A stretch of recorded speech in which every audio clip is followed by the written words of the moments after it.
So guys, শীতকাল তো পড়ে গেল আর ঘোরাঘুরি শুরু, আর তার সাথে সামনে রয়েছে 25শে ডিসেম্বর। পিকনিক তো করতেই হবে, তাই তো তোমাদের জন্য আমি নিয়ে চলে এসেছি এমন দুটি পিকনিক স্পট যেটা রয়েছে কোলাঘাটের ঠিক আশেপাশে, যেখানে এলে তোমরা দীঘার মতো একটা ফিলিংস পাবে। তার সাথে রয়েছে নদী, পাশেই রয়েছে নদী এবং ঝাউ বাগান।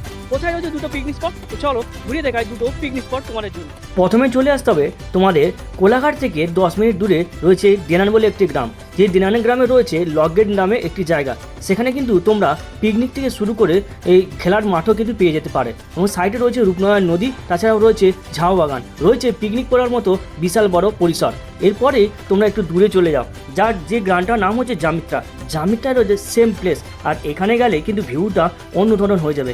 এখানে বড় বড় ঝিল রয়েছে, এছাড়াও রয়েছে নদীর ধারে বিস্তীর্ণ এলাকা, রয়েছে ঝাউ বাগান এবং খেলার মাঠ। আর এখানে গেলে তোমরা কিন্তু সেই পুরনো দিনের যে কাঠামো দিয়ে তৈরি জাহাজ দেখতে পাও না, সেই ছোটো ছোটো জাহাজ তৈরি হচ্ছে, সেটাও কিন্তু তোমরা দেখতে পারবে। এবং এখানে পরিবেশটা খুবই সুন্দর, এবং রয়েছে বিস্তীর্ণ এলাকা যেখানে তোমরা পিকনিক করতে পারবে, খেলতে পারবে, সব ধরনের আনন্দ করতে পারবে। আর কে কোথা দিয়ে দেখছো এই ভিডিওটা অবশ্যই কিন্তু কমেন্ট করে জানিও। আর ভিডিওটা ভালো লাগলে কিন্তু অবশ্যই প্রচুর পরিমাণে শেয়ার করো।